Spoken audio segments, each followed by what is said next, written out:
Fala pessoal, Prof. Renan aqui e hoje trazendo para vocês mais uma análise daquilo que a Sesgran-Rio mais gosta de cobrar em suas provas de concursos bancários. Quem não viu, recentemente aí eu fiz um vídeo mostrando aquilo que a Sesgran-Rio mais cobrou na matéria de conhecimentos bancários. Eu peguei todas as provas aplicadas recentemente e questão por questão eu fui lá classificando de acordo com o edital, de acordo com o conteúdo programático e trouxe para vocês em uma forma de planilha para a gente ver quais os temas que mais caíram. Eu fiz isso de novo, né, porque vocês solicitaram bastante, vocês gostaram desse último vídeo, e daí eu fiz agora para a matéria de matemática financeira e vou compartilhar com vocês para a gente ver qual que é o perfil da Sesgran-Rio nessa matéria. Só peço aí, como sempre, antes de eu começar o vídeo, para vocês deixarem um like, né, para dar aquela moral. E quem não for inscrito aqui no canal, também convido vocês a se inscreverem nesse daqui. Esse canal ele é cheio de dicas aí de estudo, de preparação para concurso, e eu tenho certeza que ele vai auxiliar vocês.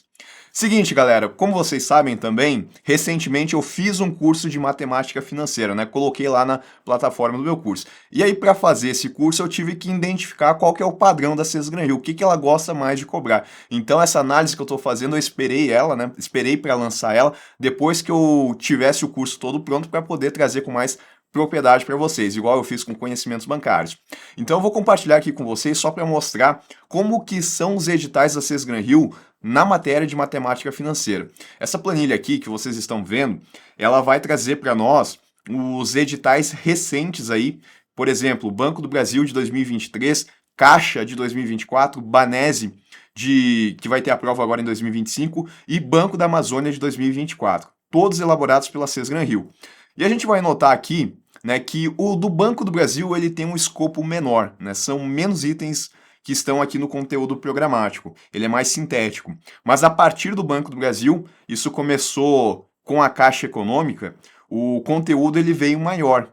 Né? A gente tem um detalhamento mais, por exemplo, nessa parte de conceitos gerais, e aí ele começou a cobrar séries uniformes, equivalência de capitais, itens que não apareciam aqui no concurso do Banco do Brasil, mas que em tese também poderiam cair, né? Poderiam cair dentro aqui de juros compostos, porque acaba sendo parte desse tema também. Aí depois a gente tinha os sistemas de amortização, que agora ficou mais amplo. A gente pode ter, além do price, do saque, a gente pode ter, caindo em prova, aí, o sistema americano de amortização ou o sistema misto também. E tem os descontos, né? Que eu já vou adiantar, não é um tema que é muito abordado pela Sesgran-Rio. E as sequências numéricas. Isso daqui eu acho que apareceu na Caixa de 2021, aí voltou a aparecer aqui e tem sido tendência nesses concursos recentes da Sesgran-Rio. Então esse edital aqui da Caixa, ele foi repetido no Banese e no Basa, que tinham estruturas que eram mais parecidas com a do Banco do Brasil em editais antigos. Só que agora eles estão mais parecidos com os da Caixa e, sinceramente, minha perspectiva é que para o Banco do Brasil deve aparecer esse conteúdo mais extenso aqui. Tanto que para elaborar o meu curso de matemática financeira, eu já elaborei de acordo com esses editais, até porque aqui a gente tem quase todo o conteúdo de matemática financeira. Vai ficar faltando aquela parte de análise de investimentos, onde a gente tem o TIR, payback descontado. Isso a gente não tem, pelo menos não teve até agora, nos concursos bancários aí da Sesgran-Rio, pelo menos não esses de nível médio. Tá? Então esse é o conteúdo programático que vem aparecendo, e aí eu fiz aquilo que eu fiz na análise de conhecimentos bancários. Eu fui pegando cada prova, essas aqui são as provas do Banco do Brasil, tá? Em 2018 não teve matemática financeira, acreditem, tá? Eu não sabia disso. Em 2018 não caiu a matéria de matemática financeira no Banco do Brasil, mas a partir de 2021 começou a cair com um edital que é muito parecido com esse daqui de 2023. Aí eu fui lá e abri cada uma das provas, deixa eu ver se eu tenho uma aqui. Eu abri, ó, cada uma das provas e fui classificando aqui de acordo com o conteúdo programático, o que é juros compostos, o que é equivalência, o que é sistema de amortização, e já vou mostrar como é que eu dividi na minha planilha. Ah, mas Renan, não precisava ter feito isso daí individualmente, dava para ter jogado no ChatGPT ou outra inteligência artificial que ela faria. Não é bem assim, tá? Se a gente tentar fazer isso e jogar lá e pedir para ela classificar, provavelmente a maioria das coisas ela vai classificar em juros compostos, porque é juros compostos. Ela não consegue ter a sensibilidade ali de conseguir pegar o item e classificar de acordo com o conteúdo programático. Não que ela vá fazer uma classificação errada, né? Se ela classificar em juros compostos, está correto, né?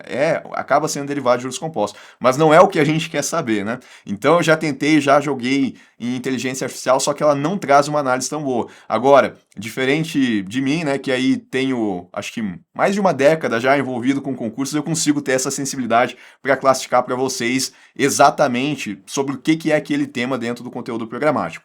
E aí eu vou abrir aqui para vocês, tá? Agora a planilha onde eu coloquei esses temas e como que eu dividi eles, tá? Porque não tá exatamente igual a divisão que a gente tem lá no edital do Banco do Brasil, tá? Então eu peguei assim, conceitos gerais, juros simples, aí a parte de taxas proporcionais e equivalentes em juros simples, juros compostos, também essa parte de taxas proporcionais e equivalentes. Vejam que isso não aparece, se a gente for ver aqui, não aparece segregado na matéria aqui nos editais da Sesgran-Rio, né? Tem juros simples, mas não fala sobre equivalência, por exemplo.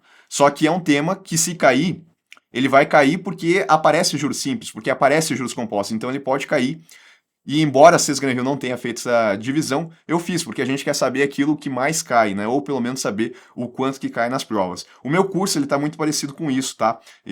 A maneira como eu dividi as aulas, eu fui fazendo assim, eu coloquei uma aula que é mais geral, por exemplo, sobre juros compostos, que é para explicar como é que é o capital, ele vai ser multiplicado pela taxa de juros, como é que isso vai gerar um montante, como é que a gente pode utilizar as fórmulas, e depois eu fui fazendo aulas específicas para tratar sobre esses temas aqui. Agora a gente vai falar sobre taxas proporcionais e equivalentes apenas, né? Vou explicar ali por que em juros compostos, por exemplo, a gente não pode dizer que as taxas proporcionais elas são equivalentes e por que em juros simples a gente pode dizer. Então eu fui aprofundando cada item desse de maneira que vocês possam escolher aquilo que vocês queiram estudar ou estudar mais, né? Porque tem alguns itens que realmente não aparecem tanto assim nas provas da Sesgran-Rio. É claro que, né, o edital, como vocês viram ali, os editais, eles foram mudando um pouquinho o formato deles, né? A estrutura foi mudando. Então pode ser por isso também. Daqui a pouco, como não aparecia desconto expresso, talvez seja por isso que a Sesgran-Rio não tenha cobrado nesses últimos concursos. Mas fora isso, a gente consegue identificar um padrão assim do que sempre aparece nas provas de matemática financeira. Eu já vou mostrar aí para vocês.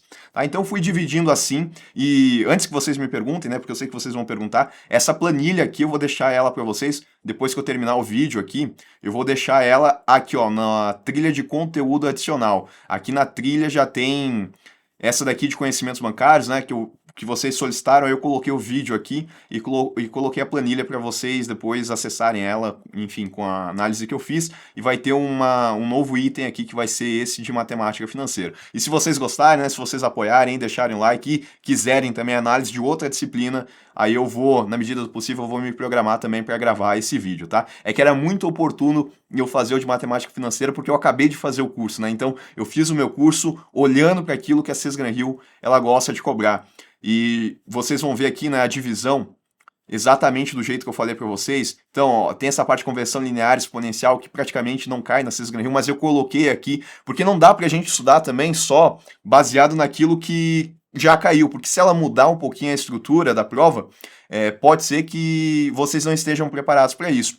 E agora que eu estou preparando vocês para qualquer tipo de cobrança que possa ter, na verdade até seria bom, né, se não repetisse aquilo que vem sendo cobrado, para que vocês consigam se diferenciar das demais pessoas que estão estudando apenas com base naquilo que já caiu. É disso daqui que é o mais importante vocês tirarem do vídeo, né? Verem o que está sendo cobrado de forma mais recorrente e naquilo ali vocês estarem voando, mas também visualizar aquilo que não está sendo cobrado e que pode ser cobrado nas novas provas, para que vocês consigam resolver esse tipo de questão. Acho que isso é o mais importante. Essa é a mentalidade que eu gostaria que vocês estivessem, porque é a mentalidade que eu vejo funcionando nas pessoas que são aprovadas, não só são aprovadas, mas como são aprovadas lá nas primeiras posições. Eu, pelo menos, sempre pensei dessa forma, e as pessoas que eu convivi aí, que entraram em outros concursos também, concursos grandes aí, não só do Tribunal de Contas da União, mas que tem histórico aí de outros concursos de tribunais, a galera pensa dessa forma aí, tá bom? Então, voltando aqui para a gente ver o que mais caiu aí na matéria de matemática financeira. Eu vou dar para vocês aí a minha opinião. Colocando aí 2018, como eu disse, não teve matemática financeira, então nenhuma questão daqui. 2021, 2023, lembrando que a gente tem 3 perfis de prova no Banco do Brasil, aí eu somei, né? São 5 questões por cada prova, vão dar 15 questões em 2021, 15 questões em 2023, mas lembrando que eram só 5, tá? Por prova.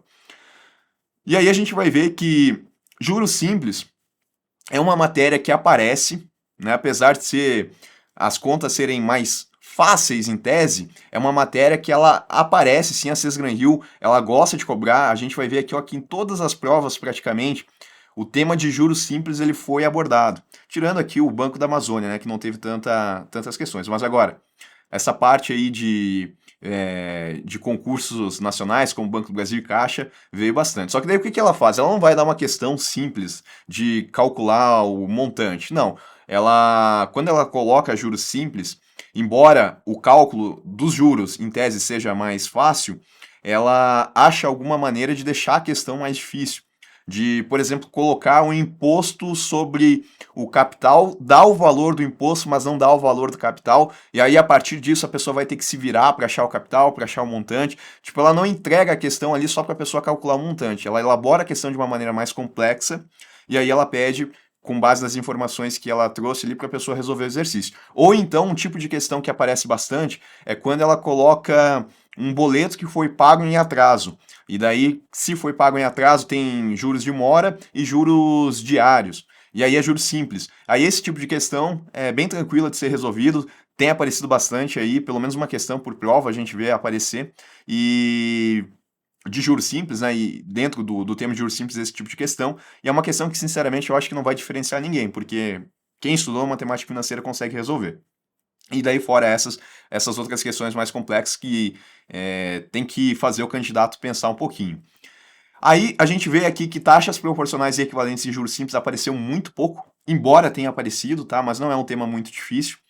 Aí juros compostos é algo que aparece bastante, né? E o que eu coloquei aqui em juros compostos? Apenas aquela ideia geral de ela te dar o capital, te dar a taxa de juros e pedir um montante, ou te dar algumas informações e pedir algo relacionado a isso, né? O que é mais específico de juros compostos eu fui dividindo aí como vocês estão vendo na planilha. E as questões aqui de juros compostos, elas também não são muito simples. Eu acho que aqui a gente tem as questões talvez as mais difíceis de matemática financeira, porque a banca, a Sesgran-Hill, ela elabora de uma forma que fica complexo também, que a pessoa tem que resolver outras coisas antes de fazer a conta com juros. Teve uma questão do Banco do Brasil de 2023 que eu acho que até foi anulada, mas eu resolvi essa questão no curso, inclusive, né? Eu adaptei ela para resolver, que ela pediu para calcular o tempo utilizando o logaritmo. No Banrisul de 2023, que está aqui na análise também, caiu os juros compostos e também ela pediu para calcular o tempo, se eu não me engano, usando o logaritmo. Que é algo que geralmente o pessoal não quer aprender, né? Porque em tese, tem que ter essa base em logaritmo, tem que conseguir resolver a questão que é mais complexa.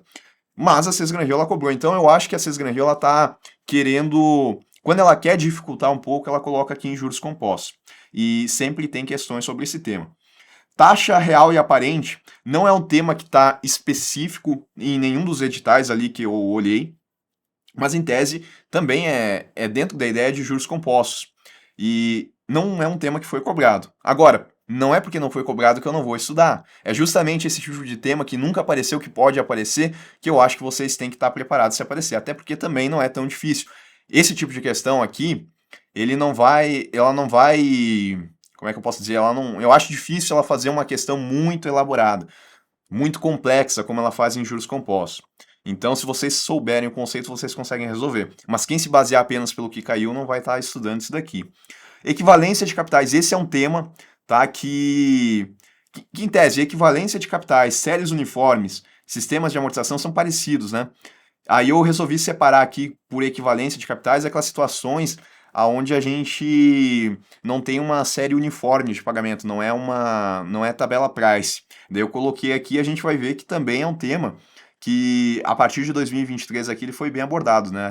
Ele tem aparecido bastante e como ele acaba sendo uma aula que antecede aí essa parte de séries uniformes, de sistemas de amortização, eu acho que é importante vocês entenderem bem. É uma aula que, se eu fosse vocês, eu estudaria bastante, até porque depois, essa parte aqui de price, saque, são questões que são quase certas na prova de matemática financeira da Sesgran-Hill.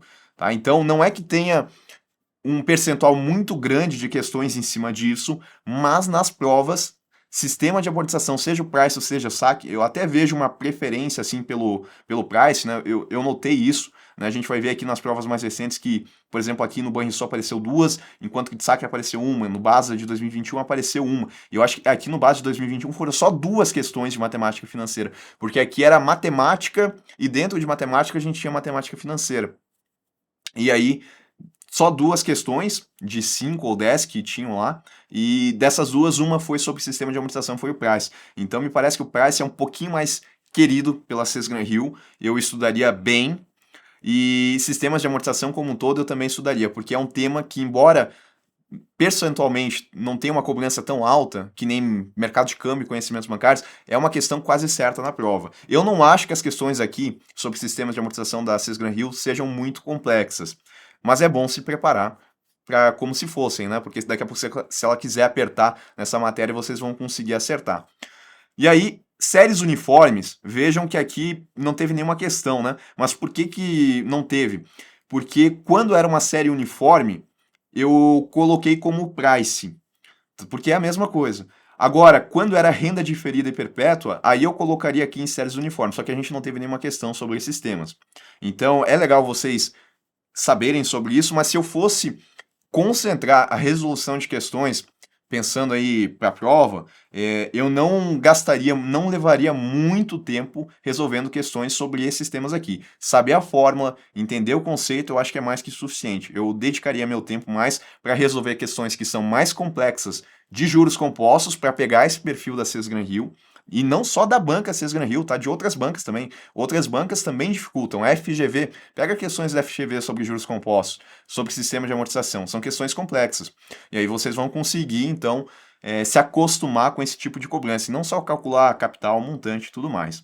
Desconto racional, ou melhor, né? Desconto simples e compostos, também não foi um tema aqui que foi muito abordado. Eu vi aparecer no BNDES, só que eu não quis trazer para cá porque é ensino superior. E talvez lá tenha aparecido Expresso. Nos outros editais aqui só apareceu Expresso nesses últimos três, que foi Caixa, Banese e Base. E mesmo assim, não caiu, tá? É um tema que apareceu ali e não caiu. Só que, como matemática financeira é tudo interligado, quando a gente estuda a equivalência de capitais, o que a gente está fazendo na prática? A gente está fazendo, quando a gente quer voltar o nosso pagamento, a gente está estudando desconto racional composto. Então talvez ela tenha colocado ali para justificar questões que ela venha fazer sobre juros compostos, sobre equivalência de capitais. Mas, de toda forma, também é bom saber aí, entender as diferenças e tudo mais. E embora no edital apareça apenas, deixa eu ver aqui como é que está aparecendo esse tema, ele não coloca os 4 descontos, ele coloca, vamos ver aqui, ele coloca desconto racional composto, que é justamente aquele que a gente usa na equivalência de capitais, e o comercial simples, que é o desconto bancário. Embora ele tenha colocado só esses dois, eu estudaria os 4 descontos, tá? Para a gente entender as diferenças realmente e por que não são conteúdos que são tão difíceis. Aí a parte de sequências numéricas, progressão aritmética, geométrica, isso daqui também é novidade dos últimos editais, no Banco do Brasil não teve. E é um tema também que apareceu, né? Para dizer que não apareceu, a gente teve uma questão de PA, uma de sequência numérica, duas de PA, né? A gente teve no Basa de 2024, a gente teve na Caixa de 2021 e uma sobre sequências numéricas, que foi também na Caixa, só que em 2024. Aí, olhando o gráfico, tá? Onde que a gente teve mais cobrança? Juros compostos com 23%, price e saque, né? Como a gente pode entender que price e saque seriam um tema só, sistemas de amortização, se a gente entender dessa forma, a gente está falando aí de quase 30% das questões. Aí se sobressaria, se destacaria aqui sistemas de amortização, né? A gente teria um terço das questões sobre esse tema aqui. Só que eu resolvi segregar, né? Porque apesar de serem o mesmo tema, sistema de amortização, existem diferenças aí que são muito grandes entre como calcular no price e como calcular no saque. Quando a gente vai calcular no price, a gente vai usar a fórmula. Quando a gente vai calcular no saque, é mais manualmente, a gente não utiliza muito fórmula. Então, por isso que eu separei assim, mas se a gente pensar como um item só, eu diria que o item mais cobrado de matemática financeira é sim sistema de amortização, ainda mais se a gente somar com equivalência de capitais, que também tem essa ideia aí de pegar um fluxo de pagamento e ficar movimentando as parcelas, tá? E aí pensando nisso, como eu disse, eu olhei o perfil aqui da banca para elaborar minhas aulas. Então as minhas aulas aqui sobre esses temas aqui, eu vou abrir o módulo 3 aqui, que é séries uniformes. O finalzinho do módulo 2 começa, né? Equivalências de capitais, que é uma aula grande também, acho que é 1 hora de aula aí, onde eu passo aí por toda a teoria. Aí depois tem séries uniformes, que também é uma aula que deve passar de 1 hora, e sistemas de amortização. Aí eu coloquei o saque e o price em uma aula, 1 hora e meia de aula aí pra gente passar por tudo que é possível de cobrança sobre esse tema. E eu ainda coloquei outros sistemas de amortização, porque eu falei, né, que agora ficou aberto. Ela pode cobrar o americano, pode cobrar o misto também. Então eu fiz uma aula específica para falar sobre esses outros sistemas. Então é um curso que está de acordo aí com o que a Sesgran Hill ela tem abordado nas provas de matemática financeira. Lembrando, tá, que o link para o meu curso, que agora também conta com matemática financeira, né, que é de conhecimentos bancários, vendas e negociação, atualidades do mercado financeiro e matemática financeira, o link tá no primeiro link ali na descrição e também no comentário fixado. Pessoal, espero que vocês tenham gostado. Lembrando, né, se vocês quiserem mais, comentem aí qual matéria que vocês queiram que eu analise, que eu faça essa análise aí em cima do que a Sesgran Hill ela tem cobrado, tá? É claro que, dependendo da matéria, seja um pouco difícil de fazer, né? Porque não é uma matéria que eu tenha elaborado aulas, mas eu vou tentar aí dar meu máximo caso eu veja que vocês realmente estão querendo uma matéria em específico. Eu lembro de matemática financeira, que era uma que vocês queriam, e aí eu esperei eu ter o curso em mãos aí para poder fazer ela. Eu vou indo nessa, um abraço a todos e até um próximo vídeo.